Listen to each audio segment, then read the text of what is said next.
లోబడి జీవితాన్ని సరిచేసుకోవాలి. రాజు దిగిపోయి రాజ్య వస్త్రాలు తీసేశాడట.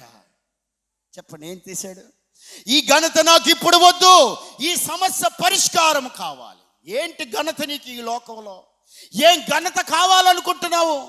ఏ పేరు కావాలనుకుంటున్నావు? ఏ జీవితం కావాలనుకుంటున్నావు? ఏ డబ్బు కావాలి? అవన్నీ నీకు కూడా రావు. అవన్నీ కూడా నిన్ను నిలబెట్టదు, నిన్ను బ్రతికించదు.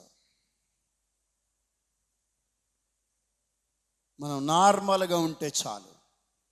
మనం ఏ విషయంలో హెచ్చిపోవలసిన పరిస్థితి లేదు. హెచ్చిపోవద్దు. నార్మల్గా తను మారిపోయాడు. రాజ్య వస్త్రాలు తీసి గోని పట్ట కట్టుకున్నాడు. గోని పట్ట, మన దగ్గర గోనులు ఉంటాయి కదా, అది చొక్కాగా గోని పట్టను కట్టుకున్నాడు. అది ఘనత కలిగినది కాదు. దిగిపోయాడు.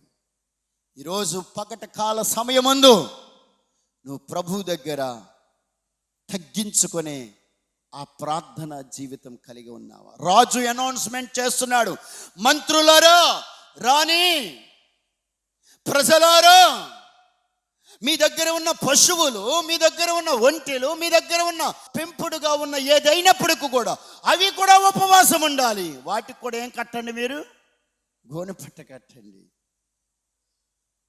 అసలు ఎంత మార్పు ఒక్క క్షణంలో వచ్చింది. ఒక మాట చెప్పనా? దేవుడి శిక్ష ఒక్క క్షణంలో వస్తుంది.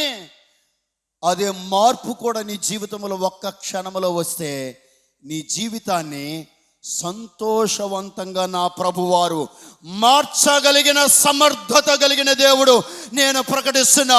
యేసుక్రీస్తు ప్రభుల వారు. నమ్మిన వారు గట్టిగా చప్పట్లు కొట్టి ప్రభు నామాన్ని మహిమపరదాం. హల్లెలూయా.